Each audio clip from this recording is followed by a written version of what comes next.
Hello दोस्तों, जियो गुरुजी classes में आपका स्वागत है। मैं रोहित शर्मा, सब्जेक्ट अपना ज्योग्राफी। देखिए, हम पढ़ रहे थे राजस्थान का अफवाह। आज का जो नया टॉपिक है वो राजस्थान की सिंचाई परियोजना से संबंधित है। अब तक हमने झीलों के बारे में अध्ययन किया है। आज हम पढ़ेंगे राजस्थान की प्रमुख सिंचाई परियोजनाएं कौन कौन सी है, जिसे हम दो भागों में बांटकर इसका अध्ययन करेंगे। ठीक है, टॉपिक डाल लीजिए, राजस्थान का अपोहा तंत्र। ठीक है, क्योंकि ये अपोहा तंत्र के अंतर्गत ही आता है। और बात करेंगे राजस्थान की सिंचाई परियोजना। ठीक है, राजस्थान की सिंचाई परियोजना। ठीक है, ये हमारा टॉपिक रहेगा आज का। देखिए, अगर मैं बात करूं राजस्थान की सिंचाई परियोजना की, तो इसे दो भागों में बांटा गया है। ठीक है, दो भाग कौन से? पहला, सबसे पहले अगर हम ले तो सिंचाई के साधन और माध्यम कौन कौन से हैं। ठीक है, पहला है सिंचाई के माध्यम व साधन। ठीक है, ये तो हमारा फर्स्ट टॉपिक हो गया। दूसरा बिंदु कौन सा है, सुन लीजिए। दूसरा है आपके सिंचाई परियोजना का। ठीक है, जो हम पढ़ने वाले हैं। भाई, हमारी सिंचाई परियोजना चलती किन के पीछे है? सिंचाई के माध्यम और साधनों से चलती है। ठीक है, और ये सिंचाई परियोजना, जब तक आपको साधन या माध्यम नहीं मिलेंगे तब तक हम सिंचाई नहीं कर सकते। सिंचाई के माध्यम का तात्पर्य है, जैसे कि सिंचाई किन चीज़ों से होती है? कुओं से होती है, नलकूपों से होती है, नहरों से होती है, तालाबों से होती है, या फिर अन्य प्रकार के कई ट्यूबवेल उपकरण, जो भी आप पानी जमीन से या धरातलीय क्षेत्र को कहीं पर भी घुमाना, उनको पानी को यथावत जहां पर आपको ले जाना है वहां तक। ठीक है, वो सारी चीजें इसके अंतर्गत आती है। दूसरी मैंने क्या बताई? सिंचाई परियोजना का वर्गीकरण। सिंचाई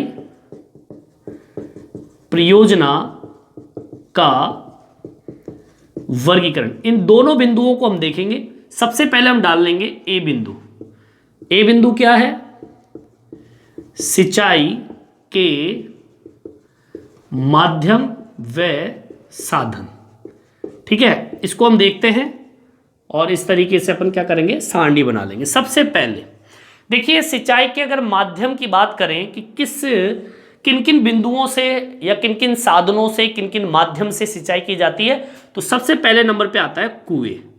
ठीक है, कुओं का जो योगदान है वो कम से कम, यहां अगर देखा जाए तो कम से कम 24% योगदान है, और सर्वाधिक योगदान जयपुर में है। ठीक है, योगदान की बात कर लेते हैं।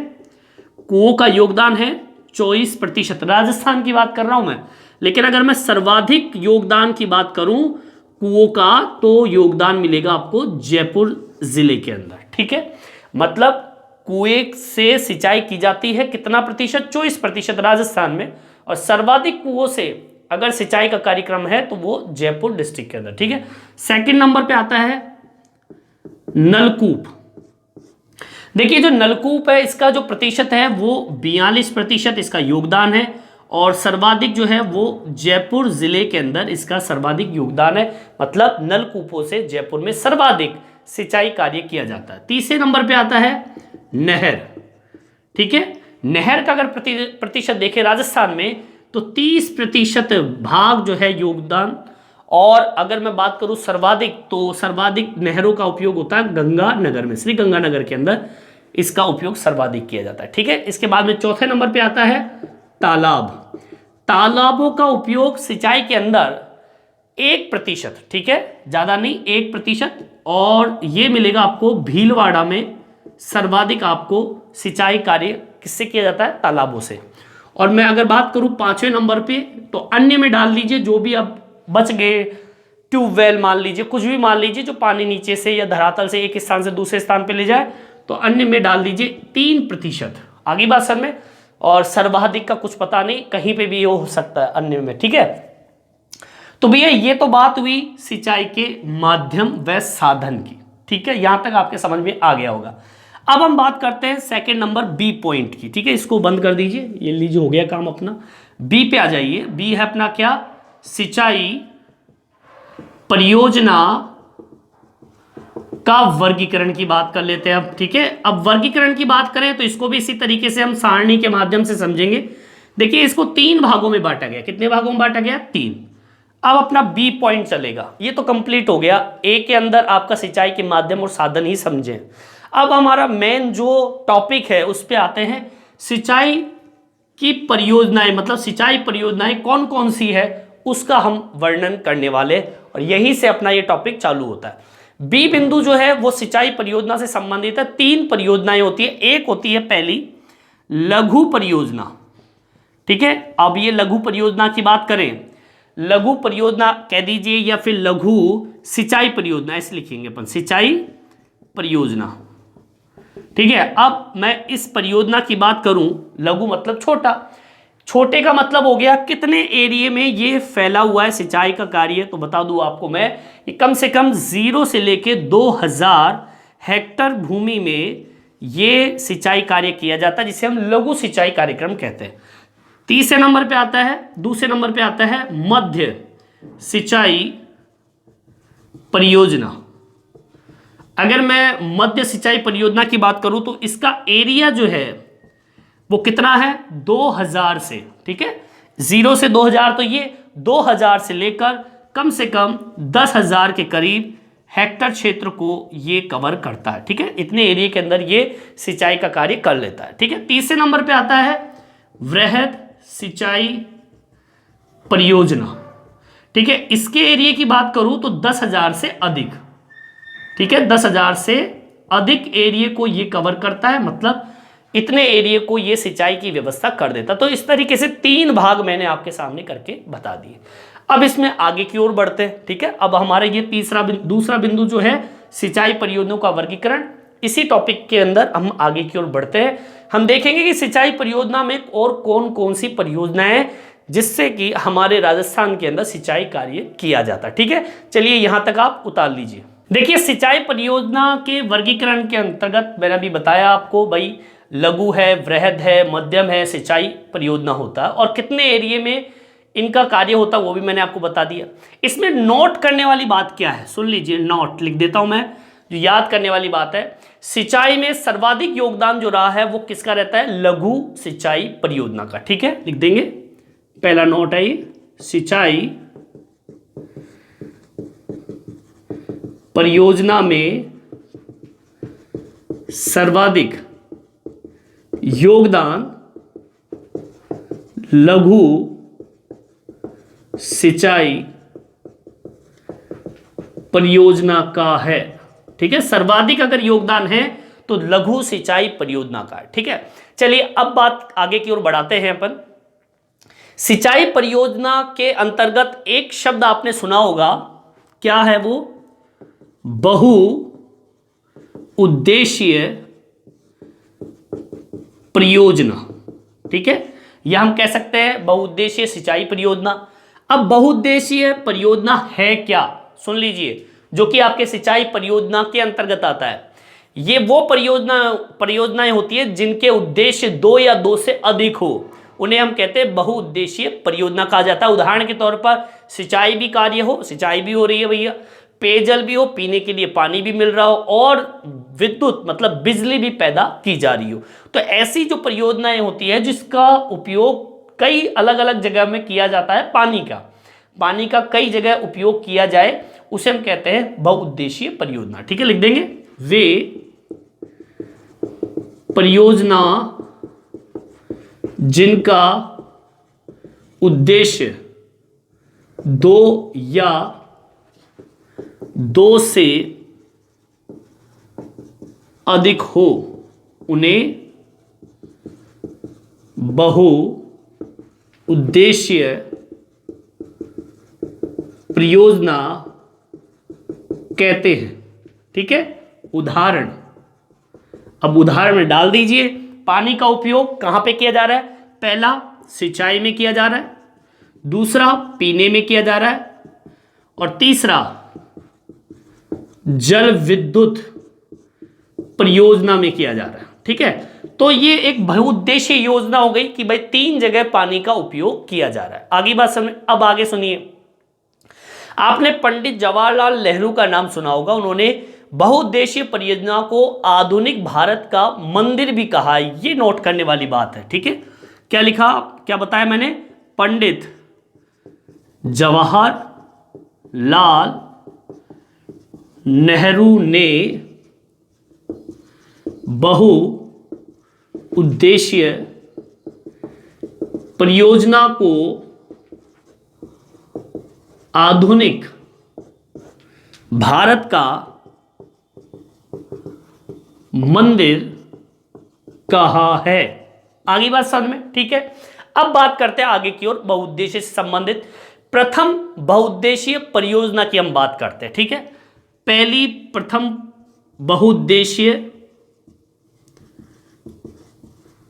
परियोजना कहां पर लागू की गई? सबसे पहली की बात कर रहा हूं मैं, विश्व की बात कर लेता हूं, भारत की बात कर लेता हूं और राजस्थान की भी बात कर लेता हूं। अगर मैं बात करूं बहुउद्देशीय परियोजना की, एक ऐसी परियोजना जिसके उद्देश्य बहुत है, दो या दो से अधिक है, उदाहरण के तौर पर सिंचाई हो, पेयजल हो, जल विद्युत हो, तो मैं अगर पूरे विश्व की बात करूं, विश्व स्तर की बात करूं, तो वो परियोजना कौन सी थी? टेनेसी परियोजना है, जो कि विश्व स्तर पर यह बहुउद्देशीय परियोजना है, जिसका यहां 3 जगह इसका उपयोग हुआ है।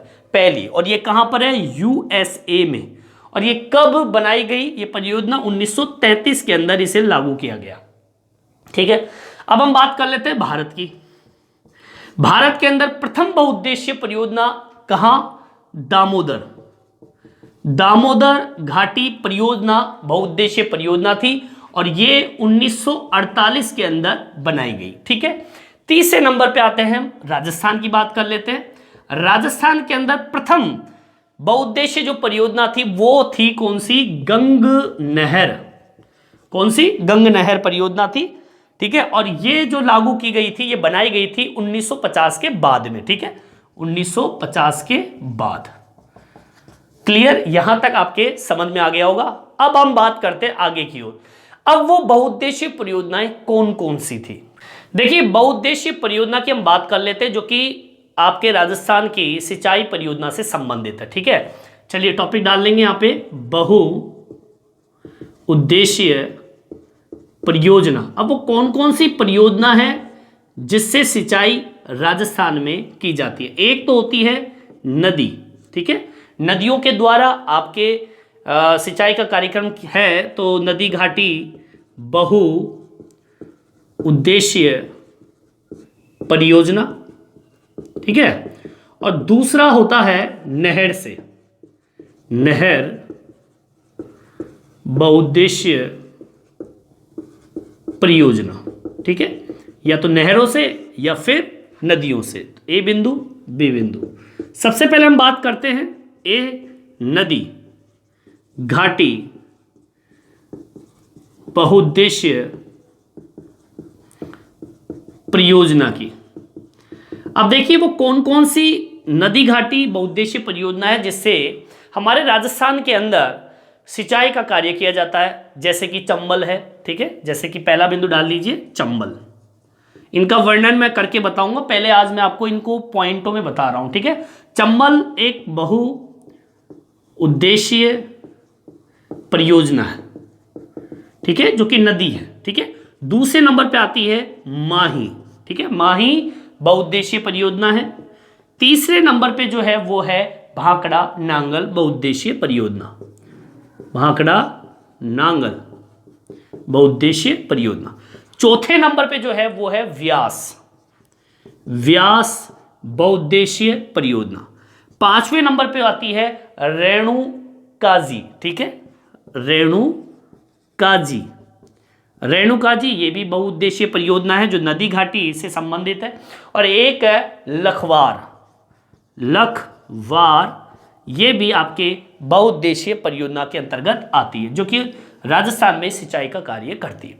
अब हम बात करते हैं नहर बहुउद्देशीय परियोजना, बी पॉइंट, नहर बहुउद्देशीय परियोजना। अब देखिए वो कौन कौन सी नहर है जिससे राजस्थान में सिंचाई का कार्य किया जाता है, जिसमें सबसे पहला बिंदु आता है आपका इंदिरा गांधी नहर, या फिर इसे एक नाम और दिया गया है राजस्थान नहर, जो कि शुरू में नाम था इसका राजस्थान नहर, ठीक है, बहुउद्देशीय परियोजना। ठीक है, सेकंड नंबर पे आता है गंग नहर। यह आपको पता होना चाहिए, सबसे पहली बहुउद्देशीय परियोजना थी जो कि 1950 के बाद में लागू की गई। ठीक है, तीसरे नंबर पे आता है राजीव गांधी। ठीक है, राजीव गांधी। और इसी का एक नहर है सिंघभूम या सिंघभूम के नाम से, या फिर नोहर नहर के नाम से भी इसको जानते हैं। नोहर नहर लिख लीजिए, नोहर नहर। ये भी आपके किस में आती है, नहर बहुउद्देशीय परियोजना के अंतर्गत आती है। इसके अलावा नर्मदा नहर, ये भी बहुउद्देशीय परियोजना है। पांचवें नंबर पे जो वो नहर है वो है गुड़गांव नहर, यमुना लिफ्ट नहर भी आप कह सकते हैं, गुड़गांव नहर या फिर यमुना लिफ्ट नहर भी इसे हम कह सकते हैं। छठे नंबर पे जो आती है वो है भरतपुर नहर, भरतपुर नहर। और सातवें नंबर पे जो है वो है पूर्वी राजस्थान नहर परियोजना, पूर्वी राजस्थान नहर परियोजना। आगे बात समझ में। अब आपको मैं बता देता हूं, एक बार दोबारा रिपीट कर रहा हूं। देखिए, बहुउद्देशीय परियोजना क्या होती है? एक ऐसी परियोजना जिसके एक या एक से अधिक या दो से अधिक उद्देश्य हो, सिंचाई भी हो, पेयजल भी हो, या फिर विद्युत पैदा भी की जाए, ऐसी बहुउद्देशीय परियोजना आपके सामने लिखी हुई है। ये बहुउद्देशीय परियोजना जो कि नदी घाटी से संचालित है, और एक है नहर बहुउद्देशीय परियोजना, इससे संचालित है। इनके अलग अलग मैंने आपको नाम बता दिए। अब हम क्या करेंगे, इन दोनों बिंदुओं का वर्णन करेंगे। अगले वीडियो में मैं आपके लिए लेके आऊंगा चंबल बहुउद्देशीय परियोजना के बारे में। फिर एक एक करके अलग अलग वीडियो आपके सामने आएंगे और उसका वर्णन हम बहुत बढ़िया तरीके से, विस्तृत रूप से वर्णन हम करने वाले हैं। ठीक है, इस वीडियो में इतना ही। ये वीडियो आपको कैसा लगा कमेंट्स करके जरूर बताएं, और मेरे चैनल को सब्सक्राइब जरूर से जरूर करें, जिससे नए नए वीडियो आप तक पहुंचा सकूं। धन्यवाद।